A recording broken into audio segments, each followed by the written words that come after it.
চাপাইতে তারেক রহমান সাহেব বক্তব্য দিতেছিলেন, এক যুবক তার নাল কার্ড দেখাইছে। নাল কার্ড ভালো করে বুঝেন, আমি খারাপ বলতেছি না কাউরে। নাল কার্ড দেখাইলে কেন? নাল কার্ড দেখায় তো ফুটবল খেলায়, ঠিক কিনা? খেলোয়াড় ফাউল করলে এফারি লাল কার্ড দেয়, যুবক লাল কার্ড দেখাচ্ছে, তার মানে কি অপমানিত করতেছো? তারেক রহমান সাহেব এমন একজন মানুষ, তার বাবা দেশের জন্য জীবন দিয়েছে, তার মাও জীবন দিয়েছে, উনিও বলেছে কোরআন সুন্নাহ দিয়ে রাষ্ট্র চালাবে, তাকে তুমি লাল কার্ড দেখাইয়া কি প্রমাণিত করো? আমার দেশে হিংসা বিদ্বেষ যতদিন পর্যন্ত বন্ধ হবে না, আমার বাংলাদেশ মূল লক্ষ্য চূড়ায় যেতে পারবে না, ঠিক না ব্যাঠি? আমরা এখন গালি নিয়ে ব্যস্ত, পরনিন্দা নিয়ে ব্যস্ত, লাল কার্ড হলুদ কার্ড সবুজ কার্ড নিয়ে ব্যস্ত, আমরা দুনিয়া নিয়ে ব্যস্ত হয়ে গেছি। আমি আবার বলি, দুনিয়া রাজনীতি এগুলো ধান্দাবাজের দল। যারা বলতেছে ইনসাফ কায়েম করবে, তারা তো কিছুদিন আগেই বলেই ফেললো আমরা কোরআন সুন্নাহ দিয়ে রাষ্ট্র চালাবো না। তাহলে কিসের ইনসাফ কায়েম করবেন আপনি? আমরা ইনসাফ চাই কোরআন সুন্নাহ দ্বারা। ভারতের ইনসাফ আমরা কায়েম চাই না, আমেরিকার ইনসাফ আমরা কায়েম চাই না।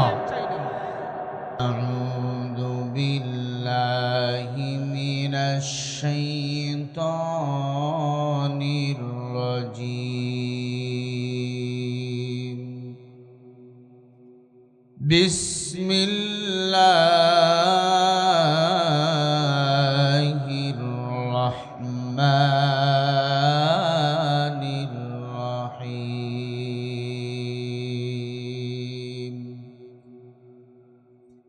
ولقد ذرأنا لجهنم كثيرا من الجن والإنس لهم قلوب لا يفقهون بها ولهم أعين لا يبصرون بها ولهم آذان لا يسمعون بها أولئك كالأنعام بل هم أضل أولئك هم الغافلون ميدوله مجبوره وسيدي عالم दीदार दिखाते नहीं आवाज सुना दो दीदार दिखाते नहीं आवाज सुना दो मैं आशिक मौला हूँ मेरा इश्क दीवाना मैं आशिक मौला हूँ मेरा इश्क दीवाना मैं आशिक मौला हूँ मेरा आशिक लैला मैं आशिक मौला हूँ मेरा आशिक लैला ला इलाहा इल्लल्लाह ला इलाहा इल्लल्लाह আলহামদুলিল্লাহ। বিশ্বের মানচিত্রে ছোট্ট একটি দেশ, সবুজ ভূমি বাংলাদেশ, উত্তরবঙ্গের প্রাণকেন্দ্র একটি জেলা নাটোর জেলা সিংড়া থানা, আলহাজ মীর শরীফুল আলম তারেক হাফিজি মাদ্রাসা হাফেজ ছাত্রদের 10 তারিখ ফজিলত উপলক্ষে এ বিশাল তাফসিরুল কোরআন মাহফিল উপস্থিত মুহতারাম মুকাররম সম্মানিত সভাপতি সাহেব, ভাইরা আমার, এ মাহফিলে আসতে পেরে বসতে পেরে আপনারা খুশি না বেজার? সবাই খুশি তো ইনশাআল্লাহ? হাত তুলে দেখেন কারা কারা খুশি হন নাই? হন নাই? টেরেভান নাই? খুশি হয়েছেন আপনারা? কারা কারা একটু হাত টান টান করে দেখান। তোলেন, 2 হাত তোলেন। হাত তুলবে না যারা বুঝবেন নরেন্দ্র মোদীর খালাতো ভাই, তারা 2 হাত তোলেন, টান টান তোলেন। আর তোলেন ভাই, হাতগুলো সোজা করেন, বলেন হাত কে দিয়েছেন? আরো জোরে বলেন কে দিয়েছেন? টান টান করেন, হাতগুলো ফুটিয়ে দেন, বলেন মারহাবা। হয় না? আরো জোরে বলেন মারহাবা। হাতগুলো লড়াইয়া দেন, চিল্লে বলে আল্লাহু আকবার, আরো জোরে বলে আল্লাহু আকবার, সবাই বলো আল্লাহু আকবার। হাতগুলো লামাইয়া দেন। রাত অনেক গভীর হয়ে গেছে, সভাপতি সাহেব আবেগে কিছু কথা বলেই ফেলছে, কারণ তার কথা বলার দায়িত্ব আছে। সভাপতি মানে অনারেবল প্রেসিডেন্ট, তার উপর আর কারো কথা চলে না, ঠিক কিনা? তবে আমি এখন যে কথা বলবো, হাযা কালাম রব্বি, কোরআনের কথাগুলো বলেন কার কথা? আল্লাহর কথার উপর কি কারো কথা চলে? চলে না। সেই মালিকের কথা আমি এখন বলবো। ঘন্টাখানেক সময় কি দেওয়া যাবে? জোরে বলেন, না চলে যাবেন দৌড় দিয়ে? দেওয়া যাবে তো? নিজে শুনবো, কাউরে উঠতে দেব না। আপনারা আমারে চেনেন, আমি অনেক এলাকায় আইছি। একটি কথা, যা হবে কোরআন ও হাদিস থেকে হবে। কোনো বাতিলের চোখ রাঙানিকে মুসলমান আমরা কখনো ভয় পাই না। আমরা কোরআনের জন্য জীবন দিতে রাজি, কোরআনের জন্য ফাঁসি রশিতে ঝুলতে রাজি। কোরআনের সত্য কথা আমরা গোপন করতে পারবো না, ঠিক না বেঠি? লা তাআতা লিমাখলুকিন ফি মাআসিয়াতিল খালিক। আল্লাহ রাসূলকে বেজার কইরা দুনিয়ার কোন মাখলুকাতের আনুগত্য করা হারাম। আমার মারে গালি দিলে মেনে নেব, বাপরে গালি দিবা মেনে নেব, আল্লাহ নবীরে যদি কেউ গালি দেয় আর কল্লাটা উড়াইয়া ফেলবো, ঠিক কিনা? দ্বীনের জন্য জীবন দিতে আমরা প্রস্তুত। আল্লাহ কবুল করেন। চিল্লে বলেন আমিন। চলেন আমরা কোরআন থেকে কথা শুনি। আমি সূরা আরাফ থেকে আয়াতে কারিমা পড়েছি, 9 নম্বর পারা, সূরা আল আরাফ থেকে। আল্লাহ পাক কি বলেন শোনেন। ওয়ালাকাদ জারানা লিজাহান্নামা কাসীরাম মিনাল জিন্নি ওয়াল ইনস লাহুম কুলুবুন লা ইয়াফকাহুনা বিহা ওয়া লাহুম আ'য়ুনুন লা ইবসিরুনা বিহা ওয়া লাহুম আযানুন লা ইয়াসমাউনা বিহা উলাইকা কাল আনআমি বাল হুম আদল উলাইকা হুমুল গাফিলুন।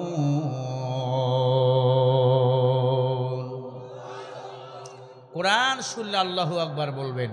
যারা কোরআন শুনে আল্লাহু আকবার বলে, আল্লাহ তাআলা আমলনামায় আসমান জমিনের ফাঁকা জায়গা নেক দিয়া পরিপূর্ণ করে দেয়। একটা আয়াতের তাফসীর যেখানে হলে মুফাসসিরিন ইকরামগণ বলেন 500 রাকাত নফল নামাজ পড়লে যে সওয়াব, সেই সওয়াব আল্লাহ বান্দার আমলনামায় দান করে দেয়। আমার ভাইয়েরা, আল্লাহ আয়াতে কি বলেন একটু খেয়াল করবেন। আপনাদের আওয়াজ বলে দিবে, আলোচনা চলবে না, শেষ করে দেব। মাঝে মাঝে আপনাদের জন্য তবারক হবে, আমাদের কলরবের ইসলামী গজলগুলো হবে ইনশাআল্লাহ। জোরে বলেন ইনশাআল্লাহ। আমার ভাইয়েরা, আল্লাহ কি বলেন? ওয়ালাকাদ যারানা লিজাহান্নামা কাসীরাম মিনাল জিন্নি ওয়াল ইনস। কিয়ামতের ময়দানে অধিকাংশ জিন ও ইনসানের দল জাহান্নামে চলে যাবে। জিন্নাত মানে জিন্নাত, মানুষ, ইনসান মানে আমরা মানুষ। আল্লাহ মানুষ ও জিনকে পাঠাইছেন কেন? গাঞ্জার বিড়ি টানার জন্য না ইবাদতের জন্য? আল্লাহ সূরা জারিয়ার 56 নম্বর আয়াতে বলেন, ওমা খালাকতুল জিন্না ওয়াল ইনসা ইল্লা লিয়াবুদুন।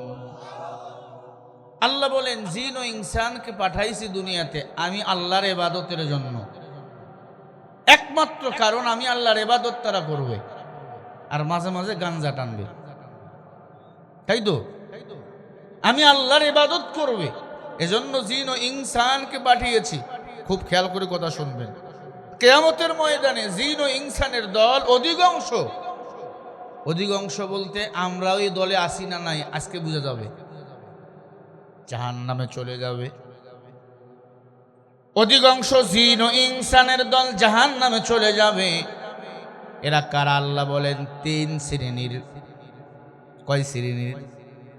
যাদের মধ্যে 3টা দোষ থাকবে, তারা কিয়ামতের ময়দানে জাহান্নামে হয়ে যাবে। লাহুম কুলুবুন লা ইয়াফকাহুনা বিহা। আমি আল্লাহ যাদের অন্তর দান করলাম, কলব দান করলাম ভালো মন্দ বুঝার জন্য, এই কলব কাজে লাগায় না। এই কলব দিয়ে আমি আল্লাহর জিকির করে না দুনিয়ার জিকির করে, ওই কলব আমি আল্লাহর জাহান্নামে যাবে, জান্নাতে যাবে না। ওয়ালাহুম আ'য়ুনুন লা ইউবসিরুনা বিহা, আমি আল্লাহ দেখার জন্য চক্ষু দান করলাম। ভালো মন্দ চোখ দিয়ে তুমি দেখবা, ভালোটারে ভালো বলবা, খারাপটারে খারাপ বলবা, সাদাটারে সাদা বলবা, কালোটারে কালো বলবা।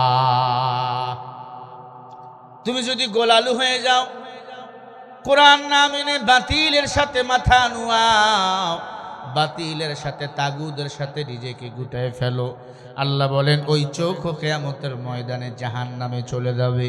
ওয়ালাহুম আ'য়ুনুন লা ইউবসিরুনা বিহা ওয়ালাহুম আযানুন লা ইয়াসমাউনা বিহা। আল্লাহ বলেন কিছু কানওয়ালা মানুষ জাহান্নামে চলে যাবে, যেই কান দিয়া তুমি অন্যায় কিছু শোনো, অন্যায় কিছু শোনার পরে বাধা দাও না, এক কথা বুঝিয়াও বোঝো না, দেখিয়াও দেখো না, শুনিয়াও না শোনার ভং করো, অন্যায়কে প্রশ্রয় দাও। আল্লাহ বলে যারা দেখিয়াও দেখে না, বুঝিয়াও বোঝে না, শুনিয়াও শোনে না, ন্যায়কে ন্যায় বলে না, অন্যায়কে অন্যায় বলে না, খারাপকে খারাপ বলে না, ভালোকে ভালো বলে না, অন্যায় কাজে বাধা প্রদান করে না, ন্যায়ের পক্ষে সাপোর্ট করে না, আল্লাহ বলেন কিয়ামতের ময়দানে এরা জাহান্নামে চলে যাবে। এরা মানুষ নয়, উলাইকা কাল আনআম বাল হুম আদল। আল্লাহ বলে এরা চতুষ্পর জন্তুর চেয়েও খারাপ। কে বললেন? আরো জোরে। চতুষ্পর জন্তুর চেয়ে ওরা খারাপ। উলাইকা হুমুল গাফিলুন। আল্লাহ বলে এরাই হলো গাফিল, ক্ষতিগ্রস্ত। এদেরকে আমি আল্লাহ জাহান্নামের মধ্যে নিপীড়িত করব। জোরে বলেন নাউজুবিল্লাহ। আমরা জানি সুদ খাওয়া হারাম নাকি হালাল? সুদ খাওয়া মানে নিজের মায়ের সাথে জেনা করা নাকি মিথ্যা? বলেন। ঘুষ হারাম।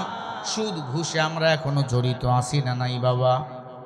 আত্মীয় স্বজনের সাথে ভালো সম্পর্ক করো, টাকাওয়ালার টাকা যত বেশি হয় আত্মীয় স্বজনের সাথে সম্পর্ক তত খারাপ হয়। আল্লাহর হাবিব বলেন ক্বালা রাসূলুল্লাহি সাল্লাল্লাহু আলাইহি ওয়াসাল্লাম সিলমান কাতাতা ওয়া ফামান যালামাত নাফসাহু ওয়া আসা রাব্বা। নবী আমার বলে উম্মত ভালো করে শুনে নাও, বুখারীর হাদিস। দুনিয়াতে আত্মীয় স্বজনের সাথে সম্পর্ক যদি মজবুত না করে, খারাপ করে ফেলো, কিয়ামতের ময়দানে তোমার মতো কপাল পোড়া কেউ না। আত্মীয় স্বজনের সাথে খারাপ আচরণ করিও না, আত্মীয় স্বজনের সাথে সম্পর্কটা মজবুত করে নাও। আমার নবী বলে তুমি জান্নাতের মেহমান। তাহলে আল্লাহর জান্নাতে আমরা যেতে চাই, সবার এক কথা একমত, সবাই জান্নাতে যেতে চাই, চান না? জান্নাতে যদি যেতে হয় একমাত্র শুধুমাত্র কেবলমাত্র বলেন গোলামি করা লাগবে কার? ইন্নাল্লাযীনা ক্বালু রাব্বুনাল্লাহু সুম্মা ইসতাকামু ফালা খাউফুন আলাইহিম ওয়ালা হুম ইয়াহজানুন।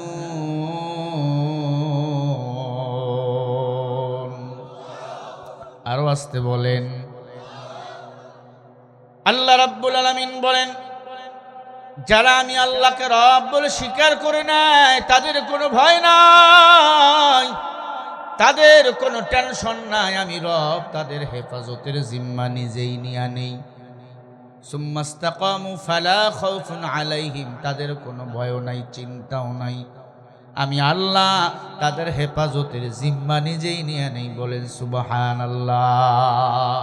ইয়া ইলাহি তু মেরা সত্তার হ্যায়, या इलाही तू मेरा गफ्फार है, या इलाही मुझसे मुझको दूर कर, ताकि देखो मुझ में तुझको एक नज़र। আল্লাহ পাক রব্বুল আলামিন বলে বান্দা আমি আল্লাহ তোর রব, তোর মায়ের পেটের মধ্যে তোর খানার ব্যবস্থা করেছি আমি আল্লাহ। তুই যখন তোর মায়ের পেটে ছিলি কেউ তোরে খাওয়ায় নাই, বলেন কে খাওয়াইছেন? আবার যখন দুনিয়াতে আমাদের খাওয়ানোর দরকার তখনও কে খাওয়ান বলেন? ওয়ামা মিন দাব্বাতিন ফিল আরদি ইল্লা আলাল্লাহি রিজকুহা। বান্দারে কেউ তোরে খাওয়ায় না, তোরে খাওয়াই একমাত্র আমি আল্লাহ। আশিকারা মিল্লাতে মজহব খুদা, আশিকারা মিল্লাতে মজহব জুদা।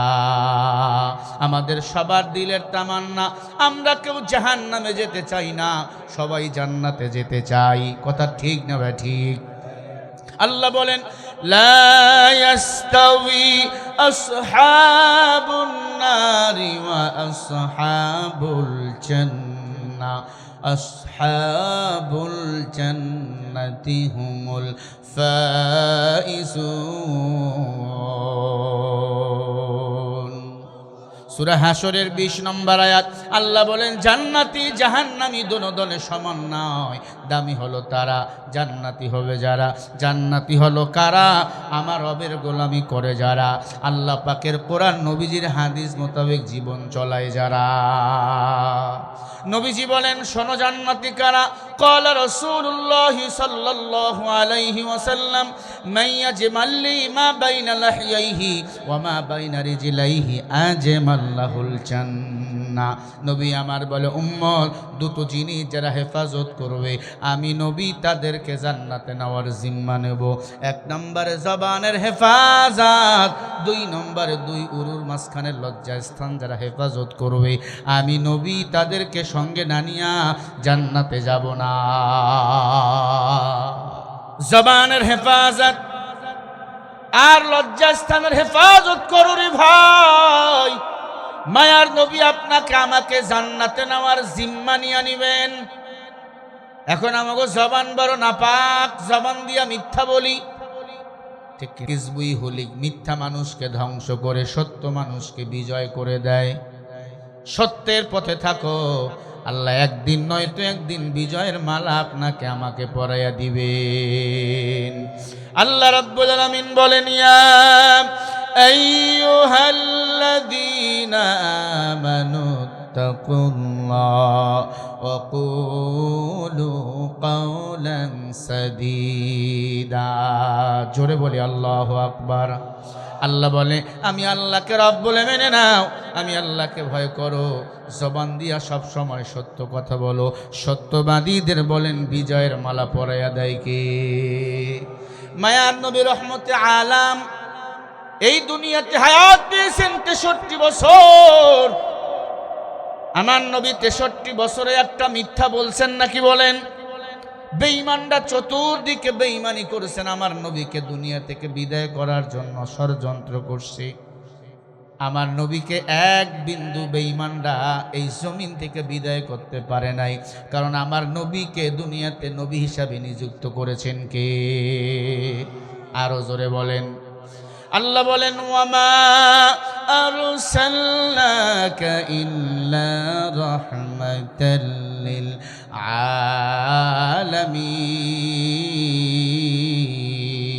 আলামিন। আল্লাহ বলেন নবী গোটা আলামিনের জন্য আমি আল্লাহ রব, আমার মায়ার নবী হলো রহমত। রহমতের নবীকে আল্লাহ দুনিয়ায় পাঠাইলেন আয়ামে জাহিলিয়াতের যুগ, যখন বাবা তার মেয়েকে জিন্দা কবর দিত। আমার নবীর উপর নাজিল হলো 30 পারা কোরআন। এ কোরআনের বাণী প্রচার করতে করতে খারাপ মানুষগুলো আলোকিত হয়ে গেল, অন্ধকার যুগের মানুষগুলো জান্নাতের পথে চলে আসলো। নবীর হাতে হাত দিয়ে কালিমা পড়ে মুসলমান হওয়া শুরু হয়ে গেল। সাহাবায়ে কেরাম আবু বকর জান্নাতের সার্টিফিকেট পাইলেন, হযরত ওমর জান্নাতের সার্টিফিকেট পাইলেন, হযরত ওসমান আলী তারা জান্নাতের সার্টিফিকেট পাইলেন। তারা তো বেধর্মীর ঘরের সন্তান, আল্লাহ তাদের ব্যাপারে আয়াত নাজিল করলেন, রাদিয়াল্লাহু তাআলা আনহুম ওয়া রাদু আন। সাহাবা ইকরাম, আমি আল্লাহর উপর খুশি, আমি আল্লাহ তাদের উপর খুশি। আল্লাহ খুশি হইয়া এই দুনিয়াতে জান্নাতের সার্টিফিকেট দান করলেন। বলেন সুবহানাল্লাহ। হकीकत से तू दुनिया बेखबर है, दुनिया की नुमाइश पर नजर है, नमी गुयम के अद दुनिया जुदा बस के हर खारे के बासी बा खुदाया, चिश्ते दुनिया अज खुदा गाफिल बुदो नहीं कमाशुक नकरह फरजिंदोजा। আল্লাহ বলেন, আবু বকর তুমি জান্নাতি, উমর তুমি জান্নাতি, ওসমান আলী তোমরা জান্নাতি। কারণ কি? তারা দ্বীনের উপর অবিচল ছিল, এক আল্লাহর গোলাম। আল্লাহর কোরআন বুকে নিয়ে সামনে এগিয়ে গেছে। কোনো বাতিলের কাছে মাথা নত মুসলমান কখনো করে নাই। আমরা ওই জমিনে কোরআন নিয়ে গিয়ে যাব, যত বাধা আসুক না কেন, ঝড় আসুক না কেন, এই জমিনে আজ না হোক কাল কোরআনের আইন কায়েম হয়ে যাবে। ঠিক না বেঠি?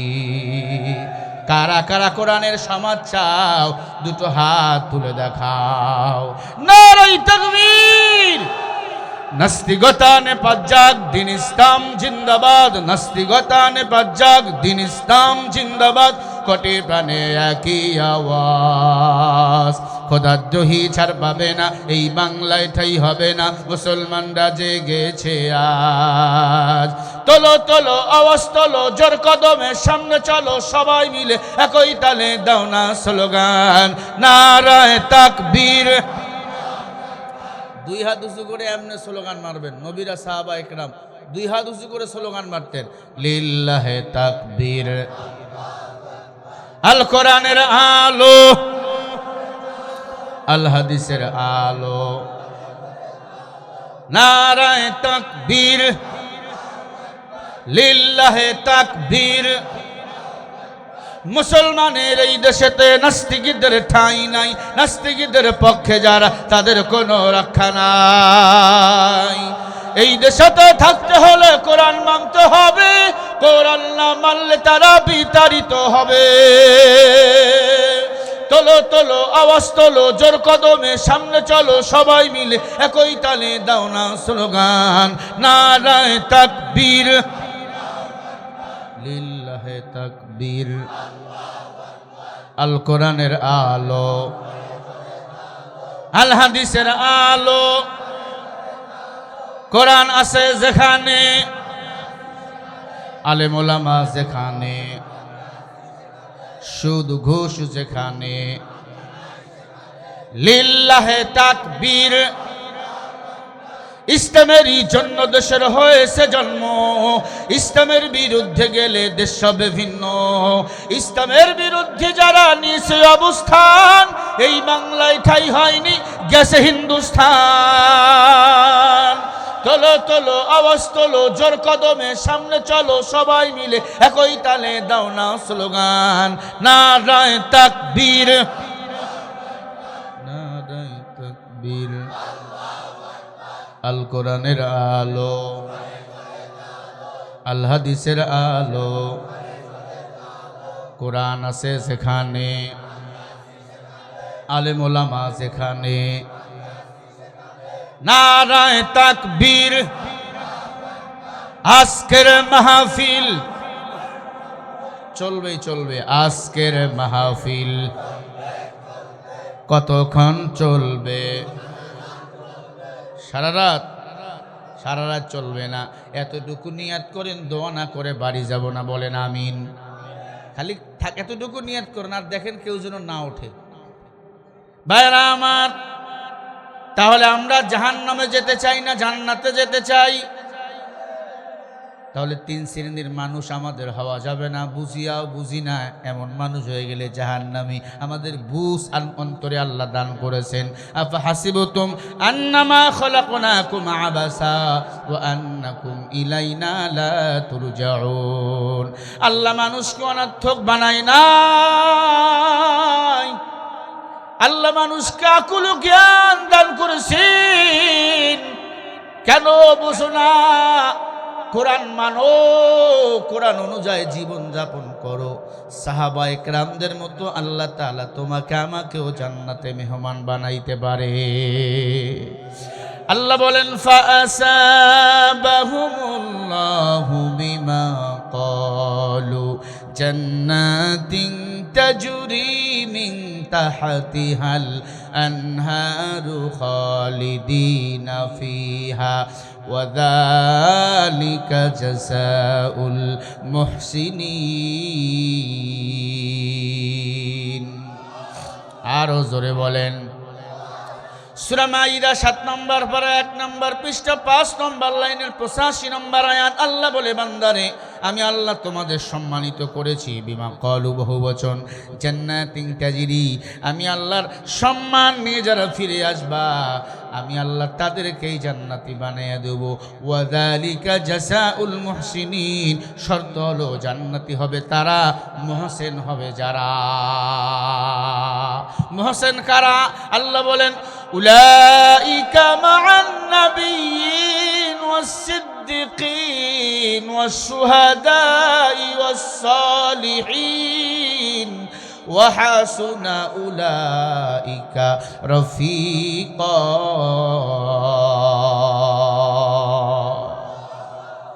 আল্লাহ বলেন মুহসিন সত্যবাদী হলো তারা। কত সুন্দর ওই বন্ধুরা! উলাইকা মা'আন নাবিয়্যিন, আল্লাহ বলে 1 নম্বরে নবীগণ, ওয়াস-সিদ্দিকিন সত্যবাদী যারা, ওয়াস-সালিহিন নেককার বান্দার প্রিয় বান্দা যারা, ওয়া হাসুনা উলাইকা রফিকা। আল্লাহ বলে এই 4 শ্রেণীর বন্ধু আমার কাছে বড় দামি বন্ধু। 1 নম্বরে নবীগণ, সিদ্দিকগণ, শহীদগণ, আল্লাহওয়ালা বুজুর্গ যারা, আল্লাহ বলেন এরা আমি আল্লাহর কাছে বড় প্রিয়। আল্লাহর প্রিয় বান্দা যারা, এরা কখনো অন্তর দিয়ে কারো গীপত করে না, মুখ দিয়ে কারো গীপত শেকায়ত করে না। মনে রাখবেন, গীপত শেকায়ত যারা করে আমার আল্লাহ তাদের দিক কিয়ামতের ময়দানে ফিরিয়েও তাকাবেন না। 1 শ্রেণীর মানুষের মুখে কোনো গোস্ত থাকবে না। দুনিয়াতে যারা মানুষের গীপত চকল ঘুরি করবে, এখন তো গীপত হয়ে গেছে ঘি ভাত বা নাটোরের কাঁচা গোল্লা। গীপত না হলে আমাদের সামনে চলে না। আমরা বক্তা এসে মঞ্চে গীপত করতেছি না, না। বেধর্মীর দল আমার মুসলমানের বিপক্ষে কথা বলবে, গীপত করবে। আমরা মুসলমান, আমরা তো জান্নাতের মেহমান, আমরা কেন মানুষের পরনিন্দা করব? মনে রাখবেন, গীপত করা, পরনিন্দা করা পাপিষ্টের কাজ। কি আপনার আব্বাই মুসলমান, বাবাই মুসলমান, মায় মুসলমান, 14 গোষ্ঠী মুসলমান, আপনি কেন মানুষের গীপত সমালোচনা করবেন না? আপনার গীপত মানুষ করবে। আপনার গীপত যারা করবে মনে রাখবেন তারা আমলনামা, তারা নেক আমলগুলো আপনার আমলনামায় জমা হবে, আর আপনার গুনাহগুলো তার আমলনামায় গিয়া জমা হবে। ও মুসলমান, আল্লাহ বলেন এই 4 শ্রেণীর মানুষ আমার কাছে বড় দামি। নবীগণ, সিদ্দিকগণ, সলিহগণ, আল্লাহওয়ালা বুজুর্গ যারা। নবীগণ বিদায় নিয়ে চলে গেছেন, সিদ্দিকগণ সত্যবাদী সাহাবায়ে কেরাম আমাদের কাছ থেকে বিদায় নিয়ে চলে গেছে। সাহাবায়ে কেরাম কত সুন্দর জীবন চালাইছেন। গভীর রাত মসজিদের ভিতরে আবু বকর কান্নার আওয়াজ। মায়ান নবী ঘর থেকে বাইরে গিয়ে দেখে মসজিদের ভিতরে কান্নার আওয়াজ। নামাজে দাঁড়াইয়া আল্লাহর হাবিব মসজিদের ভিতরে ঢুকে দেখে একজন সাহাবা কান্দে, বৃদ্ধ সাহাবা। কি নাম? বলে নাম হলো আবু বকর। আবু বকর নামাজ শেষ করলেন। নবীজি বলে, আবু বকর আপনি কাঁদেন কেন? বলে, নবী আমি কাঁদি জাহান্নামের ভয়, আমি জাহান্নামের ভয়ে কান্না করি রে পয়গম্বর। এই শুনতেছেন? ওদের কাজ ওরা করুক, আপনার ওদিক নজর দিয়েন না। ও নবী আমি কাঁদি জাহান্নামের ভয়। কেন রে আবু বকর? আল্লাহ তাআলা আপনাকে এত আমলওয়ালা বানাইছেন, সারা পৃথিবীর উম্মতের আমলগুলো যদি এক পাল্লায় দেওয়া হয়। আবু বকর আমার নবীর সাথে হিজরত করেছিল যেদিন, ওই এক রাতের আমল যদি এক পাল্লায় দেওয়া হয়, উম্মতের সারা পৃথিবীর উম্মতের আমলগুলো আবু বকরের এক রাতের আমলের সমান হবে না। আবু বকর জাহান্নামের ভয়ে কাঁদেন, কারণ আপনি তো জান্নাতের সার্টিফিকেট পেয়েছেন। আবু বকর ডাক দিয়ে বলে, নবী ভয়। কি ভয়? বলে জাহান্নামের ভয়। আমি কাঁদি। নবী, আমি একটা ব্যবসা করতাম, আপনি জানেন, কাপড়ের ব্যবসা।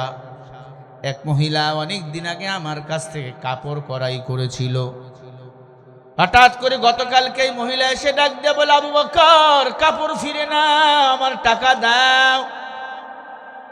আবু বকর বলে, নবী আমি ওই মহিলার জিজ্ঞাসা করলাম, আম্মা জান কেন আমার কাপড় ফেরত দিবা, টাকা নিবা? বলে, তোমার কাপড় ভালো না, এজন্য টাকা দাও, আমি অন্য জায়গায় ক্রয় করব। ও নবী, আমি কাঁদি। আমার কান্না করার কারণ হলো, মহিলা বলছে তোমার কাপড় ভালো না, টাকা ফিরিয়ে দাও। আল্লাহ যদি বলে কিয়ামতের ময়দানে, আবু বকর তোমার আমল আমার কাছে পছন্দ হয় নাই, তুমি আমার আল্লাহর জান্নাত ফিরিয়ে দাও, তোমার আমলগুলো আমি ফিরিয়ে দেব। আল্লাহ তো মুমিনের জান ও মালের বিনিময়ে জান্নাত ক্রয় করে নিয়েছেন। ইন্নাল্লাহা আশতারা মিনাল মুমিনিনা আনফুসাহুম ওয়া আমওয়ালাহুম বিআন্না লাহুমুল জান্নাহ। জোরে বলি আল্লাহু আকবার। সূরা তাওবার 111 নম্বর আয়াত। আল্লাহ বলে, মুমিন তোর জান মাল আমার বিনিময় আমি আল্লাহর জান্নাত হলো তোমার। আজকে আমাদের জান মালগুলো আল্লাহ রাস্তায় ব্যয় করতে চাই না, আমাদের জীবন আজকে দুনিয়ার লাইনে ব্যয় করতেছি। আবারও একদল আছে কয় খাও দাও ফুর্তি করো, দুনিয়া মস্ত বড়। না না না, এই দুনিয়াটা হলো আল্লাহর কাছে এমনই মূল্য। একটা কুকুর মরে গেলে পচে গেলে যেমন মূল্য থাকে না, এই দুনিয়াটা আল্লাহর কাছে তেমন মূল্য নাই। মাতাউন কালিল, দুনিয়া নগণ্য। আল্লাহ বলেন, কম হাসো বেশি কাঁদো, কান্নার বিনিময়ে জান্নাতের মেহমান হয়ে যায়। আবু বকর কাঁদতেছেন। নবীজি ডাক দিয়ে বলে, আবু বকর সন্দেহ নাই তুমি আল্লাহর জান্নাতে যাইবা। বলে, নবী আমি কাঁদতেই থাকবো মৃত্যু পর্যন্ত। বলেন না সুবহানাল্লাহ। এখন আমাদের কান্না নাই, নামাজে দাঁড়াইলো, নামাজ শেষ দ্রুত, ঘরের ভিতরে গিয়া দেখো উমর ঈদের আগের দিন কান্না। এই উমর কাদের কেন? আগামীকালকে ঈদ। উমর বলে, আমি কাঁদি, আমার রোজা আমার নামাজ কবুল হইল কিনা। ঈদের দিনে সবাই নতুন পোশাক পরে ঈদগার ময়দানে যাবে, আমি উমর কাঁদি, আমার নামাজ রোজা যদি কোনো কবুল না হয়, আমার উমরের হাতে তো জাহান্নামের বেরি পরাইয়া দিয়ে আল্লাহ জাহান্নামে নিয়ে যাবে। আল্লাহ বলেন, ফামান ইয়ামাল মিসকালা যাররাতিন খায়রান ইয়ারাহ ওয়া মান ইয়ামাল মিসকালা যাররাতিন শাররান ইয়ারাহ। ও মানুষ, যারা পরিমাণ যদি নেক আমল নিয়ে কবরে যাও, এটার পুরস্কৃত করবেন কে বলেন? আবার যারা পরিমাণ যদি গুনাহ নিয়া কবরে যাও, এটারও সাজা বলেন দিবেন কে? আরো জোরে বলেন, ওই আল্লাহ আছে না নাই? আবু বকর বলে, নবী আমি কাঁদবো কিয়ামত মৃত্যু পর্যন্ত। উমর বলে, নবী আমি কাঁদি ঈদের আগের দিন, আমার নামাজ রোজা কবুল হয়েছে কিনা টেনশন। আজ আপনার আমার কোনো টেনশন নাই। গভীর রাত তাহাজ্জুদের নামাজে মাথা লাগাইয়া উমরের কান্নার আওয়াজ। নবী বলে, উমর এত জোরে জোরে কাঁদো কেন? বলে, কাঁদি আমার মাওলাকে পাওয়ার জন্য, আমি উমর কাঁদি। হযরত ওসমান কবর দেখলে গড়াগড়ি করে কাঁদতেন। এই ওসমান, কবর দেখলে কেন কাঁদো? ডাক দিয়ে বলে, পয়গম্বর কবর এমন একটা ঘর, ওই কবরে গেলে কেউ কারো খবর লয় না, মা চেনে না, বাবা চেনে না, ওই কবরে আমার বন্ধু বান্ধব কেউ নাই। ওই কবরে আপনারও কেউ নাই, আমারও কেউ নেই। আল্লাহ বলেন লা তাজিরু ওয়াজিরাতুম বিজরা উখরা, ও বান্দা তোমার কবরে তোমাকেই যাওয়া লাগবে, বান্দা তোমার হিসাবটা তোমাকেই দেওয়া লাগবে।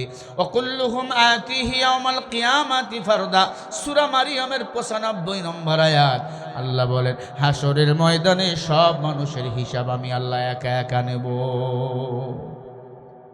আমাদের মীর শরীফুল ইসলাম তারেক সাহেব মাদ্রাসা করছেন, জান্নাতে যাওয়ার জন্য একটা সিঁড়ি, ঠিক নেই?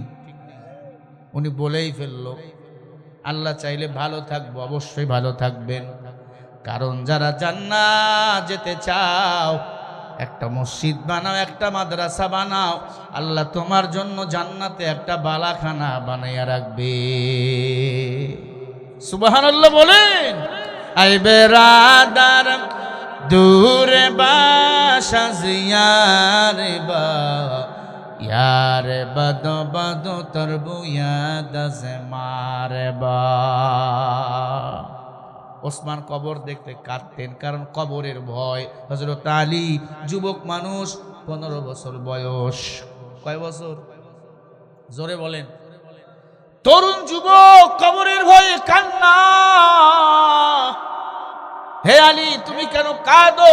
বলে নবী আমি কাঁদি, ভয় লাগে, ভয়। দুনিয়ার সূর্যের তাপ সহ্য করা যায় না, 9,30,00,000 মাইল দূরে সূর্য, সেই সূর্যের তাপ সহ্য করা যায় না রে পয়গম্বর। কিয়ামতের ময়দানে 100 হাত মাথার উপর সূর্য চলে আসবে। অন্ধকার কবরে, ল্যাপ নাই, কম্বল নাই, ফ্যান নাই, কোনো ব্যবস্থা নাই, এয়ার কন্ডিশন নাই রে নবী। ওই কবরে কেমনে থাকবো আমি? আলীর জন্য কাঁদি, আমার মাওলা যেন কান্নার বিনিময় জাহান্নামের আগুন আমার জন্য হারাম করে দেয়। আজ কান্না বলতে কোনো শব্দ আমাদের মাঝে নাই। মন চাইয়া আমরা এখন হাহা করে হাসি, বক্তাও হাসে, শ্রোতাও হাসে, ঠিক কিনা? আছে না? হাসাতে পারলে কয় স্মার্ট বক্তা, আবার বক্তার নাম ডিজিটাল বক্তা। হ্যাঁ, তোর গোষ্ঠী কিলাই ডিজিটালের ডিজিটাল দেশ আমরা চাই না, ডিজিটাল চাই না। আগামীর বাংলা আমরা ইসলামের বাংলা দেখতে চাই। আল্লাহ কবুল করেন, বলেন আমিন। সাহাবায়ে কেরামদের কান্নার বিনিময় আল্লাহ জান্নাতের টিকিট দিছেন, ঠিক কিনা? আমাদের তো কান্না নাই। ও নাটোরের মুসলমান, কাঁদো। আল্লাহর কাছে কান্নার বিনিময় আল্লাহ তাআলা জাহান্নাম থেকে মুক্তি দিয়া জান্নাতি বানাইয়া দেয়। উমরের দরবারে এক যুবক এসে কান্না করতেছেন, উমর আমার মতো খারাপ কেউ নাই, কি পাপ করেছো বলো? বলে উমর 20 বছর আমি কাপনের কাপড় চুরি করেছি। উমর কি চুরি করছে? কাপনের কাপড়। মানুষ মারা গেলে যে কাপনের কাপড় পরানো হয়, সেই কাপনের কাপড় চুরি করে আমি সংসার চালাই রে উমর। এই উমর আমারে বড় ভয় লাগে, আমি কি জাহান্নামের আসামি হয়ে গেছি নাকি? উমর আল্লাহ কি আমার এই পাপ মাফ করবেন? উমর ডাক দিয়ে বলে চলো মদিনাওয়ালা নবীর কাছে চলো। দৌড় দিয়া যুবক রে আমার নবীর কাছে নিয়ে যাওয়া হলো। আল্লাহর নবী হুজরাখানায় বসায়। যুবক ডাক দিয়ে বলে নবী আমি একটা পাপিষ্ট যুবক, আমি 20 বছর থেকে কাপনের কাপড় চুরি করেছি। ও নবী কাপনের কাপড় চুরি করা আমার পেশা। বলেন আমার আল্লাহ আমার এই পাপ কি মাফ করবে? নবী বলে এত খারাপ কাজ কেমনে করলা? বলে নবী পাপ করতে করতে পাপ আমার এখন আর মনে হয় না। মনে রাখবেন, পাপ করতে করতে পাপ যদি মনে না হয়, বুঝবেন আপনার দিল জাহান্নামী হয়ে গেছে। কিন্তু পাপ করাবার পরে যদি অনুশোচনা হয়, ভয় হয়, বুঝবেন ওই দিলটা জান্নাতে যাবে। ও মুসলমান, আল্লাহর নবী ডাক দিয়া বলে ও যুবক তুমি কেমনে এই কাজ করতে পারলা? তোমার কি ভয় লাগে নাই? বলে নবী শুধু তাই না, মদিনার একটা সুন্দরী রমণী মেয়ে মৃত্যুবরণ করলো। আমার কানের ভিতরে আওয়াজ, ওই মদিনার মেয়েটাকে আমি দেখার জন্য কবরের ভিতরে ঢুকে গেলাম। ওই মেয়েটার কবরের ভিতরে আমি ঢুকলাম। কবর খনন করে মদিনার সুন্দরী রূপসী মেয়ে, বিয়ে হয় নাই, 20 বছরের যুবতী মেয়ে, তার কবরের ভিতরে আমি ঢুকে গেলাম কাপনের কাপড় চুরি করাবার জন্য। তার মুখের কাপড় যখন সরাইলাম, এত সুন্দর নারী আমি আমার জীবদ্দশায় কখনো দেখি নাই। নবী কাপনের কাপড় খুলে ফেললাম, লাশটারে উলঙ্গ বানাইলাম। নাউজুবিল্লাহ। ওগো পয়গম্বর, মরা লাশ আমি আমারে কন্ট্রোল করতে পারলাম না। এতদিন তো শুধু কাপড়ের কাপড় চুরি করে বাড়িতে আসতাম, আমি ওই দিন কি করলাম, ওই লাশের সাথে জেনায় লিপ্ত হয়ে গেলাম। নবীজি লাশের সাথে যখন জেনা করা শুরু করে দিলাম, আল্লাহ তাআলা লাশের জবান খুলে দিল। লাশ আমারে ডাক দিয়া কয়, যুবক ভালো করে শোনেন, বুখারীর ঘটনা। ও যুবক, তোর কি মরণের ভয় নাই? কুল্লু নাফসিন যায়িকাতুল মাউত, প্রত্যেকটা প্রাণীকে মৃত্যুর স্বাদ গ্রহণ করাই লাগবে, অন্ধকার কবরে যেতেই হবে। নাকি আপনারা মরবেন না? বলেন। মরণ হলো মুমিনের জন্য হাদিয়া। আদ-দুনিয়া সিজনুল মুমিনিন ওয়া জান্নাতুল লিল কাফির। দুনিয়াটা মুমিনের জন্য জেলখানা, বেঈমানের জন্য বালাখানা। যদি আমরা মুমিন হই, মরণকে মনে করব হাদিয়া। মরণ কি কার জন্য? বেঈমানের জন্য, মুমিনের জন্য। কারণ এই দুনিয়াতে এসি, এয়ার কন্ডিশন শেষ, আর কোনো আরাম নাই। হেলিকপ্টার, বিমান, রকেট শেষ, আর কোনো আরামের ব্যবস্থা নাই। আল্লাহ বলেন জান্নাতের জন্য জান্নাতীদেরকে আমি আল্লাহ নূরের ডানা লাগাইয়া দেবো, তারা পুরো জান্নাত ঘুরে ঘুরে দেখবে। আর একজন মুমিনকে আমি আল্লাহ 10টা পৃথিবীর সমান একটা জান্নাত দান করে দেব। আরো জোরে বলেন। এটা আমার কথা? কার কথা? আল্লাহ বলেন, ইন্নাল্লাযীনা আমানু ওয়া আমিলুস সালিহাতি কানাত লাহুম জান্নাতুল ফিরদাউসি নুসুলা। আল্লাহ বলেন, এটা সূরা কাহাবের 108 নম্বর আয়াতে আল্লাহ বলেন, নিশ্চয় যারা ঈমান আনবে আর আমলে সালেহ যারা করবে, কানাত লাহুম জান্নাতুল ফিরদাউস নুজুলা, আমি আল্লাহ তাদেরকে জান্নাতুল ফিরদাউস দান করব। একজন মুমিনকে 10টা পৃথিবীর সমান একটা জান্নাত দান করবেন আমার আল্লাহ। মায়া ঘেরা রঙিন পৃথিবী নয়তো সুখের খনি, জান্নাত চির সুখের ঘর, জান্নাত চির সুখের ঘর। যদি জানতে ওগো তুমি, মায়া ঘেরা রঙিন পৃথিবী নয়তো সুখের খনি। ঠিক না? জান্নাতে যাওয়ার সহজ পথে তো শহীদ মরণ, শহীদ হলে খোদা রাহে, শহীদ হলে খোদা রাহে, তবে জান্নাত পাবে তুমি। মায়া ঘেরা রঙিন পৃথিবী নয়তো সুখের খনি। ঠিক কিনা? জান্নাতে পাবে তুমি মহান প্রভু আল্লাহর দিদার, জান্নাতে আর পাবে তুমি নাজ নেয়ামত পর, জান্নাতে আর পাবে তুমি হোর গিলমান যা পাবে, জান্নাতের সব নেয়ামত তোমায় স্বাগতম জানাবে। শর্ত একটাই, তোমাকে দিতে হবে কুরবানি। করতে পারো তুমি যদি, করতে পারো তুমি যদি ওই আল্লাহর গোলামি, ওহো মায়া ঘেরা রঙিনী পৃথিবী নয়তো সুখের খনি। ঠিক কিনা? আমাদের আসল বাড়ি কোথায় বলেন? তাহলে একসাথে সবাই বলেন, জান্নাত চির সুখেরই ঘর, জান্নাত। আর যদি জানতে গো তুমি মায়া ঘেরা রঙিন পৃথিবী নয়তো সুখের খনি। ঠিক কিনা?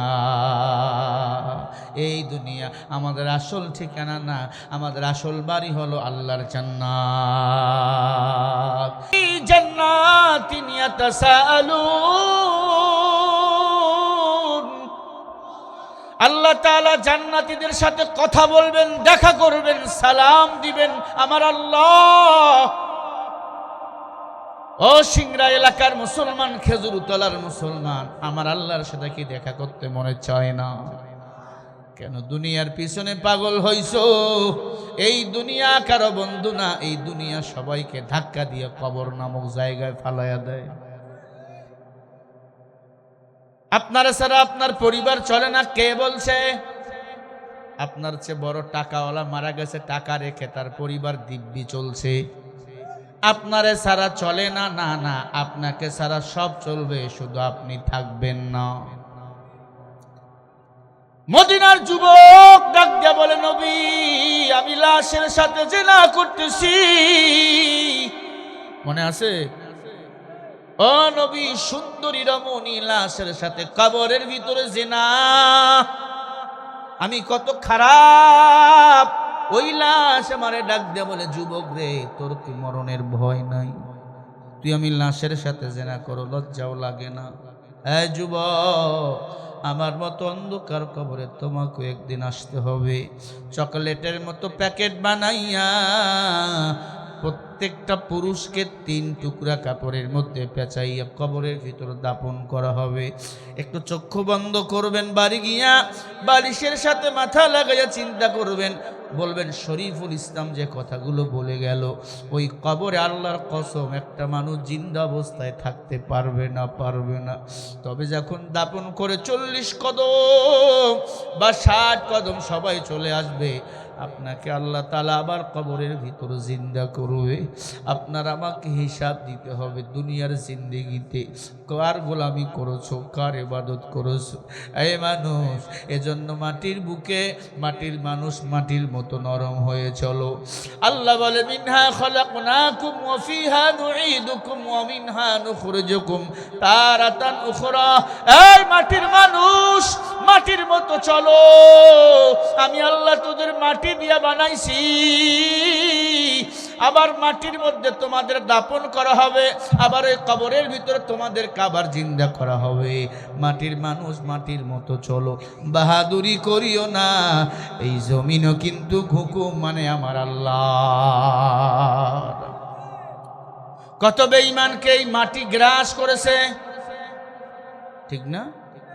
কত বেঈমানকে এই মাটি শাস্তি দিয়েছে। দাম্ভিকতা নিয়ে চলিও না, অহংকারী করিও না। অহংকারী হলো আমার আল্লাহর কুদরতি গায়ের চাদর। অহংকার করবেন আমার আল্লাহ। আল্লাহু লা ইলাহা ইল্লা হুয়াল হাইয়ুল কাইয়্যুম। আল্লাহ হাইয়ুল, আল্লাহ খাওয়ানেওয়ালা, আল্লাহ কাইয়্যুম, আল্লাহ আমাকে পালনেওয়ালা। আমার আল্লাহ আমারে খাওয়ায়, আল্লাহ আমারে পালন করছে, আল্লাহ আমারে চালায়, কেউ আমাদের চালায় না।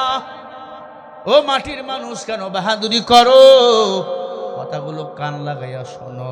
ডাক দিয়া বলে, যুবক রে, মরা লাশের সাথে তুই জিনা করতেছে, আল্লাহর আদালতে কোন মুখ নিয়ে দাঁড়াবি? যুবক বলে, নবী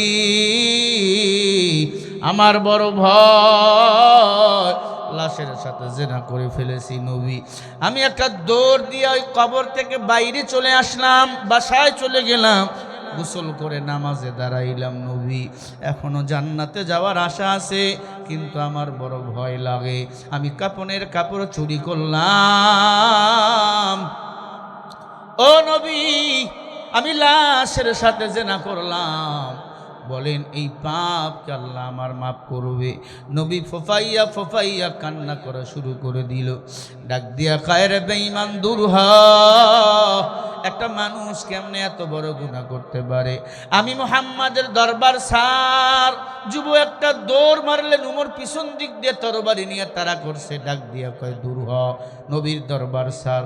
যুবক ভয়ে বাসায় চলে গেল না, যদি উমর আমারে পায় মেরে ফেলবে। পাহাড়িয়া জঙ্গল, কান্না শুরু করছে যুবক আল্লাহর ভয়ে। আল্লাহ, ওই লাশের সাথে গুনাহ করলাম, আল্লাহ জাহান্নাম ছাড়া তো বাঁচার কোনো উপায় নাই। ও এলাকার মা বোনেরা, বৃদ্ধ বাবাজি, যুবক ভাই, ভালো করে শুনে নাও। যুবক কান্না শুরু করছে, আল্লাহ উমরের দরবার থেকে আমারে তাড়াইয়া দিল, মুহাম্মদ রাসূলুল্লাহর দরবার থেকে আমারে তাড়াইয়া দিল। মাওলা, ওই কবরে যদি গুনাহ নিয়া যায়, আমার মতো জাহান্নামী ছাড়া কোনো উপায় নাই, আমি জাহান্নামের মেহমান হয়ে যাব মাওলা। যুবক কান্না করতেছেন।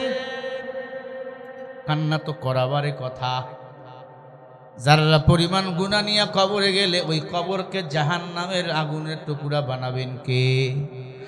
যারা পরিমাণ নেক আমল নিয়ে যদি কবরে যাও, ওই কবরকে জান্নাতের বাগান বানাবেন কে? ঢাকা মুন্সিগঞ্জ কাকপট্টি নামে একটা এলাকা আছে, এখানে তো অনেক বড় বড় ব্যক্তিরা বসে, তারা চেনে। বিশাল এক টাকাওয়ালার মরণ হয়ে গেল। ঢাকা মুন্সিগঞ্জ কাকপট্টি নামে একটা এলাকা, ভিআইপি এলাকা, কেন্দ্রীয় কবরস্থান। ওখানে এক বিশাল টাকাওয়ালা কোটিপতির ইন্তেকাল। টাকাওয়ালাকে দাপন করা হলো। দাপন করার সময় তার সন্তান নিজেই নামলেন কবরে। কবর দেওয়ার পর ওই টাকাওয়ালার সন্তান বাসায় চলে গেল।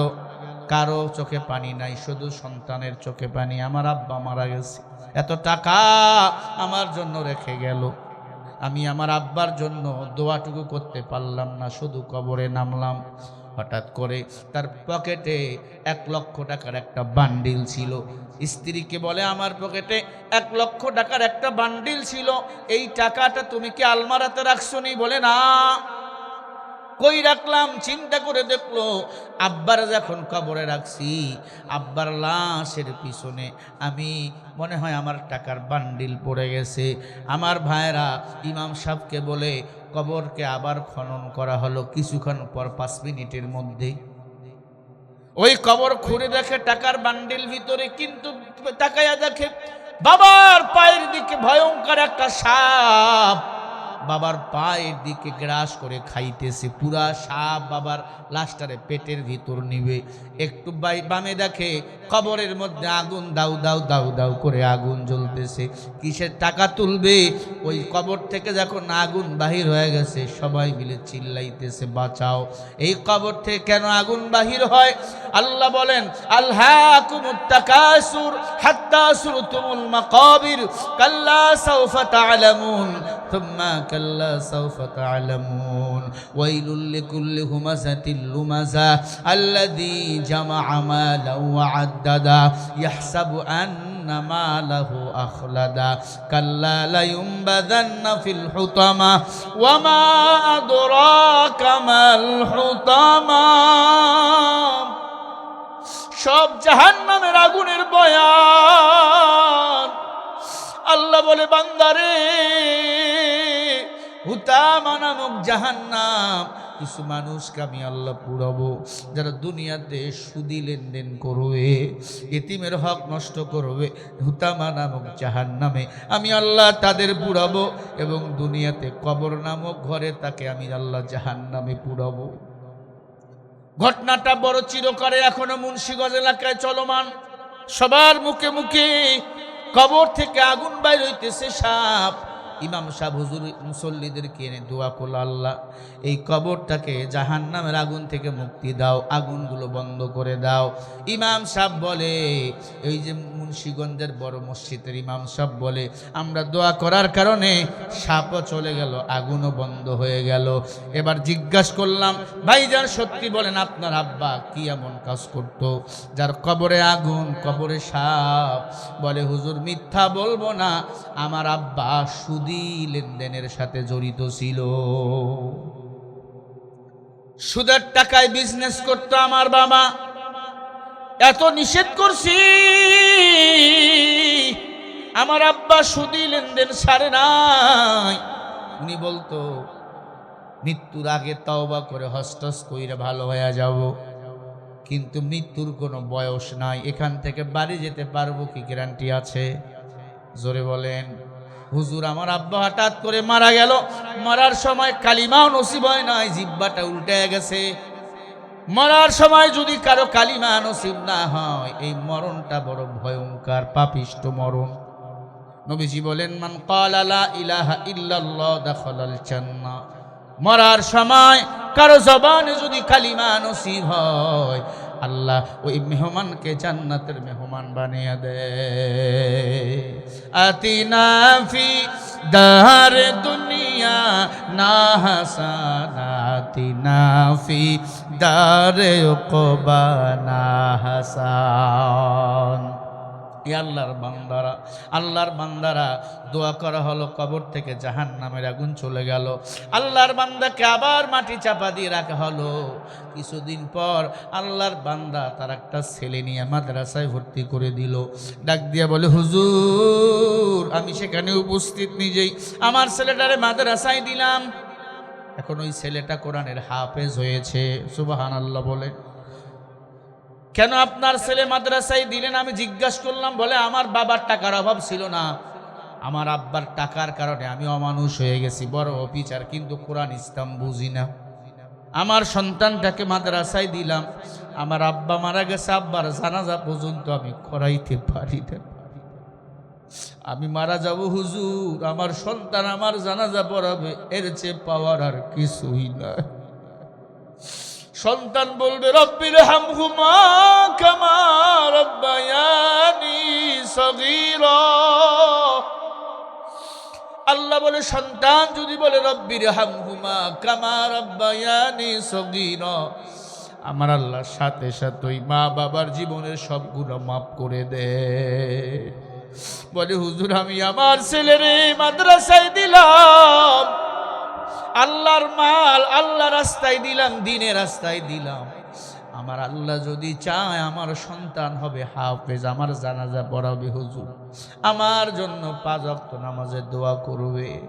আল্লাহর বান্দা টাকাওয়ালার বুঝ হয়ে গেছে, তার সন্তান গত বছর হাফেজে কোরআন হয়ে গেছে।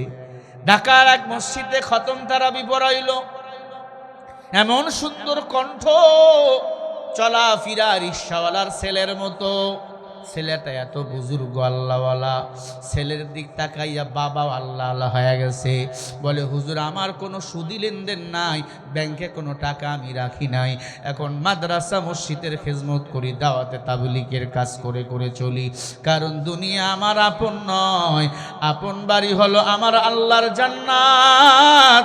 ওই জান্নাতে যেতে হলে একটা সন্তানকে আলেম বানাতে হবে, একটা সন্তানকে মাদ্রাসায় দেওয়া লাগবে।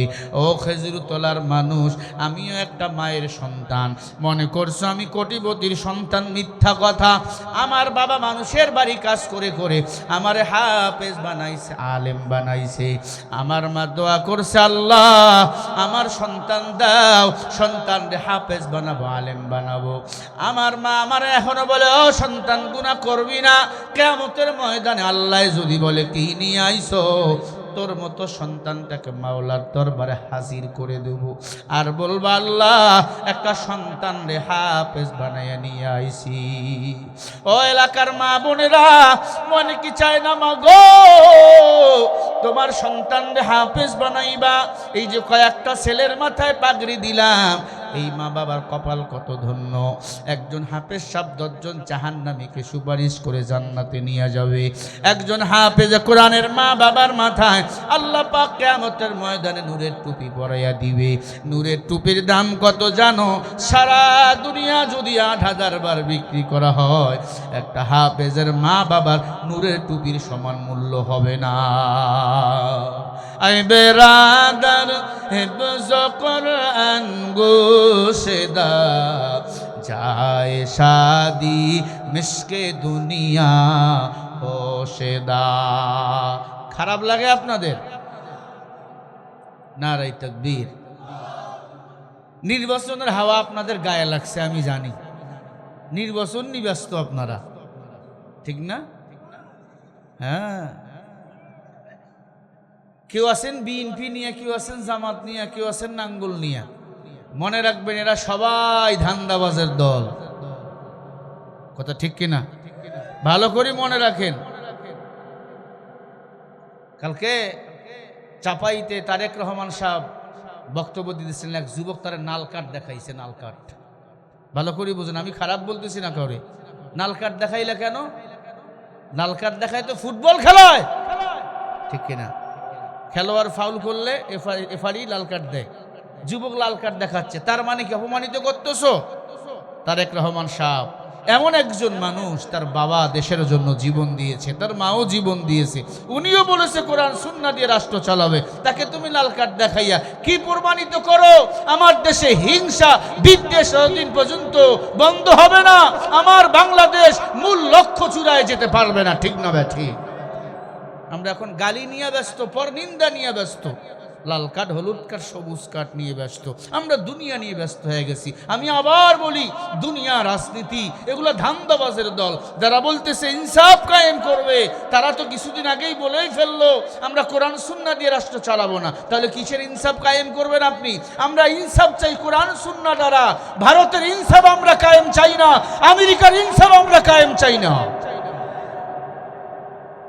কথাকে আমার বুঝলেন না? বুঝাতে পারি নাই?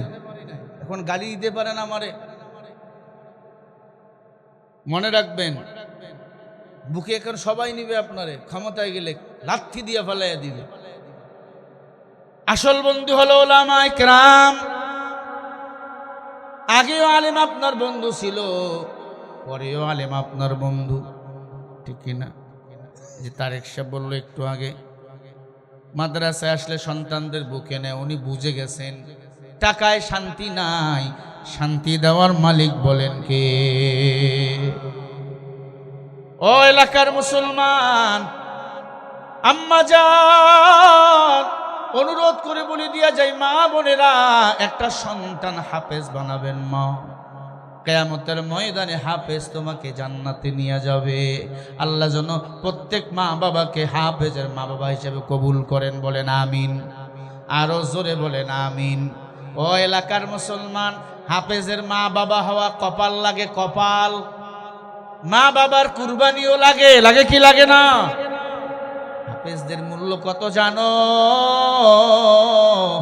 হাফেজদের সিনা পুষবে না, হাফেজদের জিব্বা পুষবে না কবরে, হাফেজদের ঠোঁট পুষবে না। আল্লাহ তাআলা হাফেজ আলেমরা গুনাহ করলেও, তাদের বিচার করলেও বিচার করবেন ৭৪,০০০ পর্দার ভিতরে কিয়ামতের ময়দানে। আপনার আমার বিচার করবে ওপেনলি। এই যে আসতেছে রমাজান, শুরু হবে খতম তারাবি, হবে না? আপনাকে এই মসজিদে খতম তারাবি হয় না? জোরে বলেন। ঢাকায় যাবেন, প্রতিটি গ্রামে গ্রামে খতম তারাবি। ঢাকার এক মসজিদে খতম তারাবির হাফেজ সাহেব নেওয়া হবে, বিজ্ঞপ্তি দেওয়া হলো, বিজ্ঞপ্তি দিয়ে দেওয়া হলো সমস্ত হাফেজ সাহেব বারাতের দিনে এসে হাজির। সকাল থেকে ইন্টারভিউ নেওয়া হলো বিকাল ৫টা পর্যন্ত। ইন্টারভিউ নেওয়া শেষ, আসরের নামাজের পরে ফলাফল দেওয়া হবে কোন হাফেজরা এই মসজিদে তারাবির নামাজ পড়াবে। ঢাকা খিলগাঁও বিশাল বড় মসজিদ, যেখানে একসাথে ৬০,০০০ মানুষ নামাজ পড়ে। কয় হাজার? আরো জোরে বলেন। ৬০,০০০ মুসল্লি নামাজ আদায় করে একসাথে। সেই মসজিদে খতম তারাবির হাফেজ সাহেব নেওয়া হবে আসরের নামাজের জন্য। সবাই উজু বানাইতেছি আমরা, সেখানে আমিও উপস্থিত। হাফেজ সাহেবদের ইন্টারভিউ নেওয়া শেষ, আসরের পরে ফলাফল দেওয়া হবে কে তারাবি পড়াবে। হঠাৎ করে দুইটা ছোট ৯ থেকে ১০ বছরের বাচ্চা এসে হাজির। ইমাম সাহেবের ঘরে চলে গেছে। ইমাম সাহেব, আমরা দুইটা ভাই নারায়ণগঞ্জ থেকে আইছি, আমরা ইন্টারভিউ দেওয়ার জন্য তারাবির নামাজ আমরা পড়াবো। ছোট্ট মানুষ ডাক দিয়া বলে, হুজুর আমাদেরকে একটু সুযোগ দেন। কয় বাবা, ইন্টারভিউ তো নেওয়া শেষ হয়ে গেছে, সময় নাই। ইমাম সাহেব হুজুর সভাপতির কাছে চলে গেল, সেক্রেটারির কাছে চলে গেল। দুইটা বাচ্চা নারায়ণগঞ্জ থেকে আসছে। কেমনে আইসো? বলে সকালবেলা হেঁটে হেঁটে বাইর হইছি। আমরা গরিব, টাকা নাই, বাবা রিক্সা চালায়। অনলাইনে দেখছি আপনারা ইমাম সাহেব নেবেন তারাবির জন্য, আমাদেরকে একটু শোনেন, যদি ভালো লাগে আমাদেরকে নিয়েন, ভালো না লাগলে নিয়েন না। সভাপতি বলে হবে না, সেক্রেটারি বলে হবে না, তবে ওই মসজিদের ইমাম সাহেব হুজুর বলে আল্লাহওয়ালা ছিল, ডাক দেয়া বলে সভাপতি সাহেব, সব জায়গায় না না চলে, আল্লাহর ঘরে কোনো সময় চলে না। শুনি না একটু কি পড়ে এরা? সভাপতি কৌতূহল করলে এতটুকু বাচ্চা কি পড়বে? 9 বছর 10 বছর বয়স, ছোট্ট বাচ্চা। নামাজ শেষ, আসরের নামাজের শেষ হয়ে গেল, কাতারে সবাই বসা। ইমাম সাহেব বলল, যারা আপনারা তারাবির ইন্টারভিউ নিতেছিল তাদেরকে ডাক দিল, সামনে আসেন। ইমাম সাহেব সামনে আসলেন, বাচ্চা দুইটাকে ডাকলেন, বাবা তুমি কি পড়তে পারবা? বলে হুজুর যেখান থেকে মনে চায় সেখান থেকে আপনি আমারে প্রশ্ন করেন। আল্লাহু আকবার বলবেন না? আরো জোরে কোন আল্লাহু আকবার। ছোট্ট বাচ্চাটা, ছোট ভাইটা বলতেছে, হুজুর যেখান থেকে মনে চায় সেখান থেকে আপনি আমারে প্রশ্ন করেন, আমি পড়ব। তোমরা কোথায় হাফেজ হইছো? বলে ওই হাটহাজারি মাদ্রাসায় আমরা হাফেজ হয়েছি 6 বছর বয়সী। সুবহানাল্লাহ বলবেন না? কেমনে? বলে আমার আব্বাও কোরআনের হাফিজ, আমার মাও কোরআনের হাফিজ, আমরা 2 ভাই জমজ, আমরা 2 ভাই কোরআনের হাফিজ। কিন্তু আফসোস আমার জনম দুঃখনী মা দুনিয়াতে বেঁচে নাই। আমার মা জন্ম দিয়ে মারা গেছে, আমার আব্বা হাফেজ সাহেব রিক্সা চালাইয়া চালাইয়া আমাদের বড় করছে। হুজুর যেখান থেকে মনে চায় প্রশ্ন করেন। কেঁদে ফেললাম সবাই। হাফেজ সাহেবদের বলা হলো আপনি পড়েন। হাফেজ সাহেব বলে না আমি পড়লে হবে না, আপনারা বলেন। 16 নম্বর পারা সূরা তহা পড়া বলতে হলো, সূরা তহা পড়া। হাফেজ সাহেব পড়া শুরু করে দিল, তহা মা আনসালনা আলাইকাল কুরআনা লিতাশকা। পড়তে পড়তে পুরা তেলাওয়াত চলমান, সবার চোখ দিয়ে পানি পড়া শুরু হয়ে গেল। 9টা পর্যন্ত, 9টা থেকে 5টা পর্যন্ত যা তেলাওয়াত শুনেছি একটাও এত মজা লাগে নাই। এই ছোট বাচ্চার তেলাওয়াতে সবার চোখে পানি এসে গেল। থামাইয়া দেওয়া হলো। ছোট ভাইরে বলল, বড় ভাই তুমি বড়। বলে না আমারে বলেন। ওনাকে জিজ্ঞাসা করা হলো, পড়ো। বড় ভাই পড়া শুরু করে দিল। এমন মজার তেলাওয়াত, সভাপতি কেঁদে কেঁদে দেখদি বলে, হুজুর ইমাম সাহেব নিলে এই 2 বাচ্চাকে আমরা নেব, এমন তেলাওয়াত। বলে না আমাদের আরো প্রশ্ন করেন। প্রায় 10 জায়গা থেকে ধরা হলো, আটকা যায় না। বিদ্যুৎ যেমন গতিতে বাতিতে পাওয়ার দেয়, হাফেজ সাহেবদের সিনে এমন ভাবে কোরআন আল্লাহ দিয়েছেন, শুধু প্রশ্ন করার সাথে সাথে টাস টাস করে উত্তর দিয়ে দেয়। এমন তেলাওয়াত। ওই ঢাকা খিলগাঁও মসজিদে 2 জন হাফেজ সাহেবরে নেওয়া হলো। খতম তারাবি তারা পড়াবে, মানুষের ঢল। তেলাওয়াত এত মজা, চোখের পানি ধরে রাখা যায় না। যারা মক্কায় তারাবি পড়ছেন, তারাবিতে মানুষ তারাবি পড়তে পড়তে কান্না করে জমিনে পড়ে যায়। ইমামও কাঁদে, মুসল্লিরা কাঁদে। কেন কাঁদো? কারণ তারা আরবের মানুষ, কোরআনের অর্থ বোঝে। আমরা যদি বুঝতাম সারা রাত চলে যেত, এই ময়দান থেকে কেউ উঠে যাইতাম না। তারাবি শুরু হয়ে গেল। ঢাকা শহরে অধিকাংশ মসজিদে 3 খতম করে দেওয়া হয়। অধিকাংশ মসজিদে 3 খতম, 1 রমজানে 3 খতম পড়ানো হয়। এমপি মন্ত্রী সবাই হাজির। 2-1 দিন যখন চলে গেল, এলাকায় রোল পড়ে গেল। হাফেজ সাহেবদের তেলাওয়াত মজা, রাস্তায় মানুষের ভিড়। ইফতারির পরে পরে মসজিদ ভরে যায়। আল্লাহু আকবার বলেন।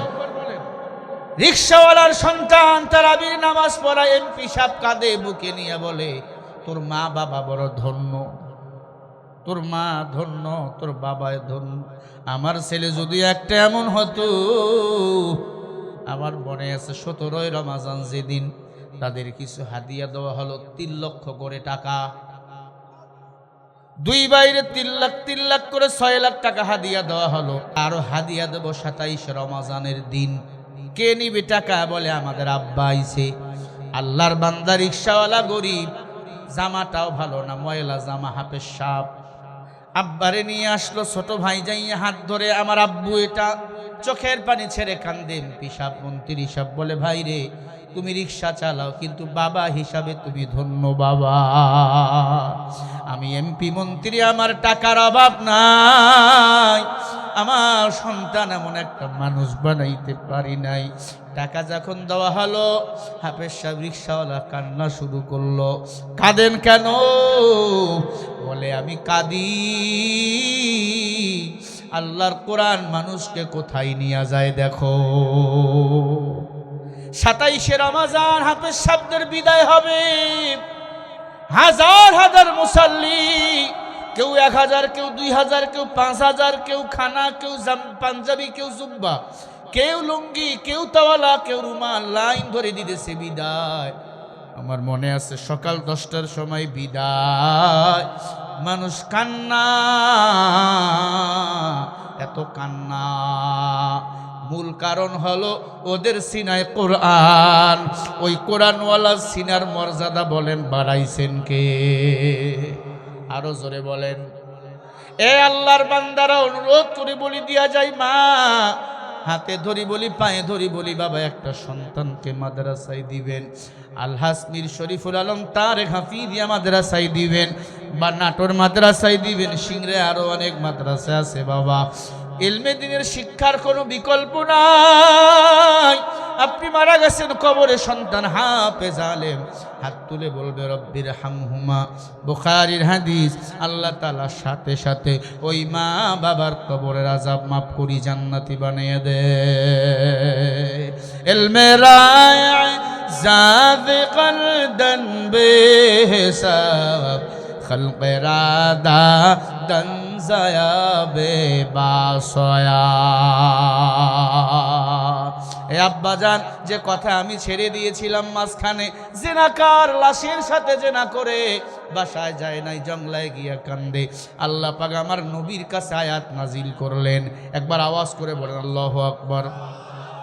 আল্লাহ পাক বলেন, ইল্লা মান তাবা ওয়া আমানা ওয়া আমিলা আমালান সলিহা ফাউলাইকা ইউবাদদিলুল্লাহু সাইয়্যাতিহিম হাসানা ওয়া কানাল্লাহু গফুরুর রহিমা।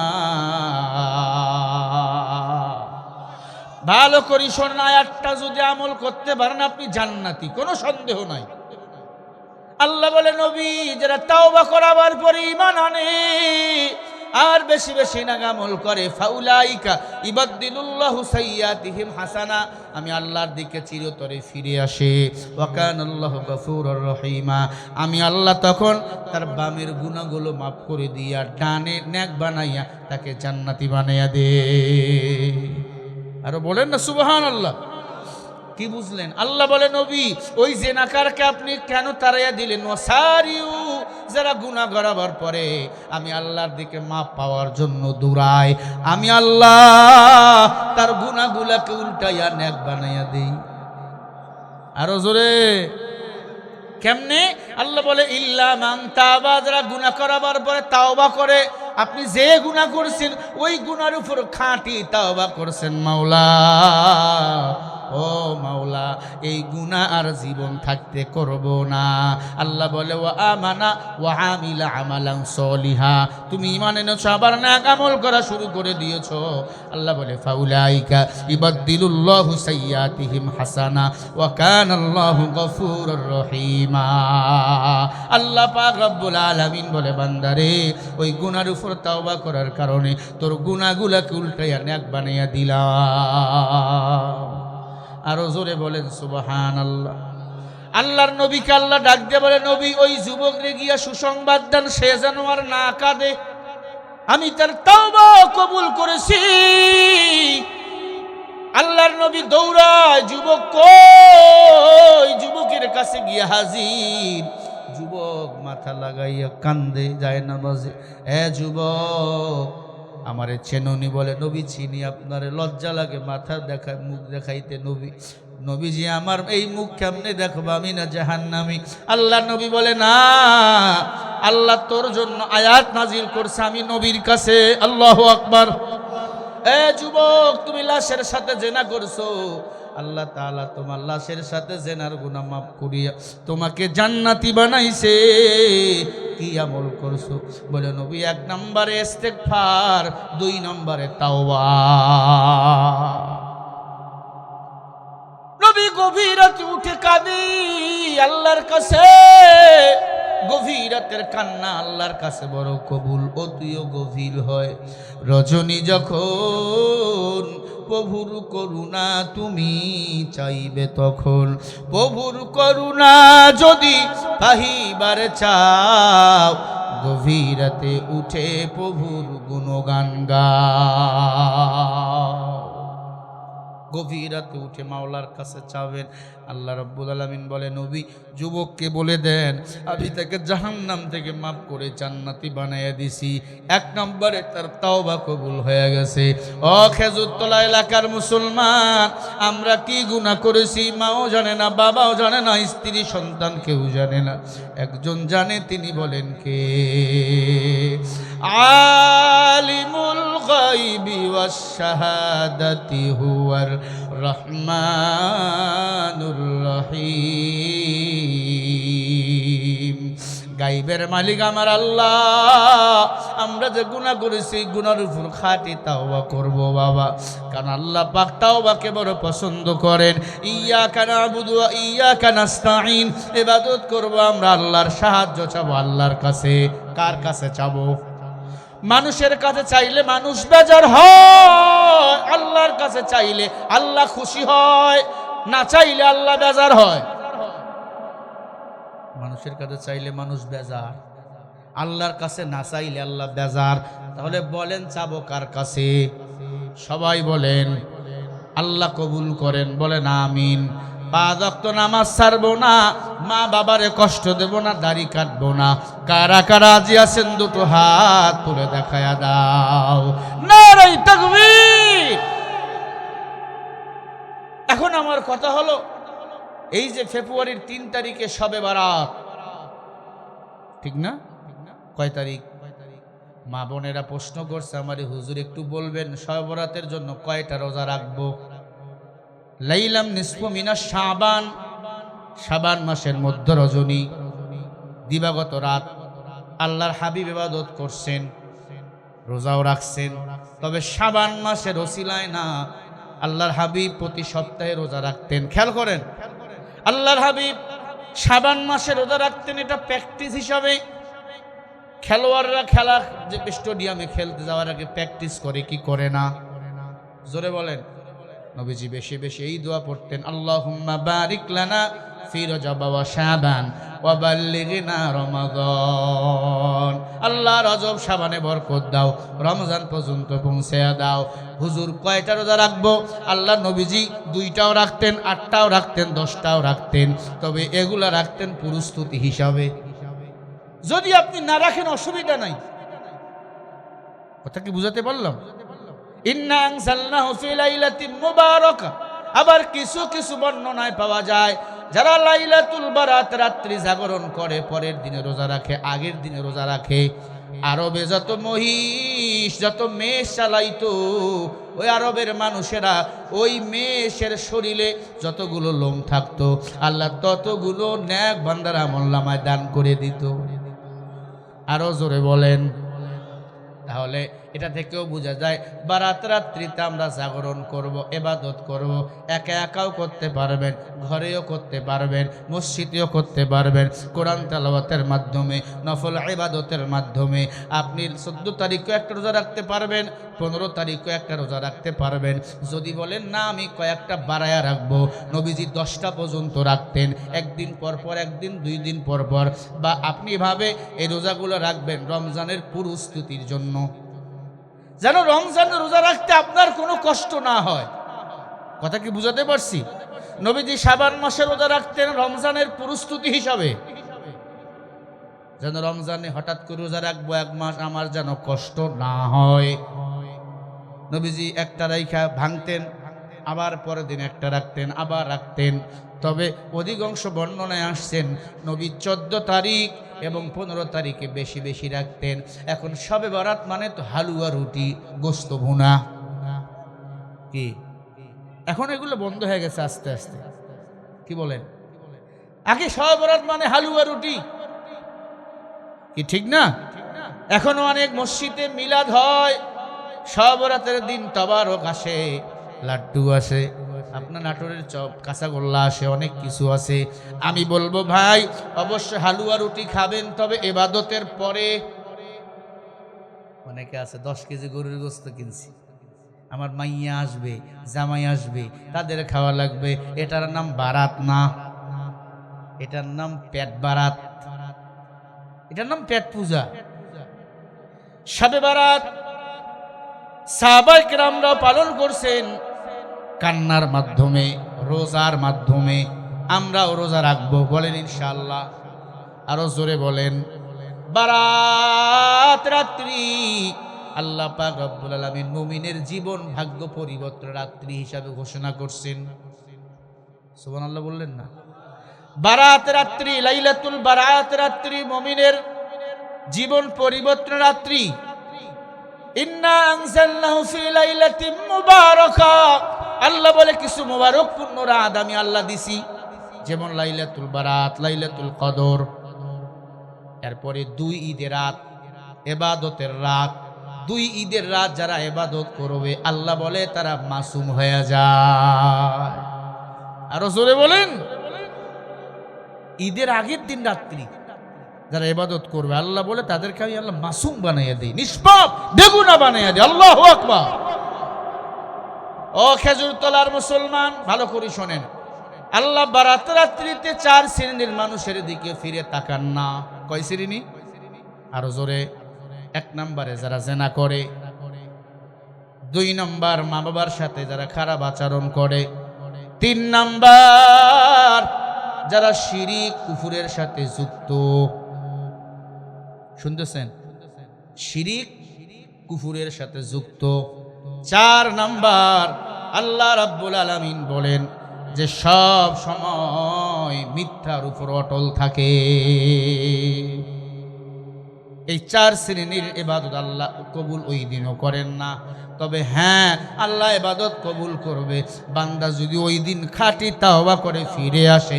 আল্লাহ বান্দার গুনাহগুলো মাফ করিয়া আল্লাহ বান্দারে মাফ করে দেয়। বলেন সুবহানাল্লাহ।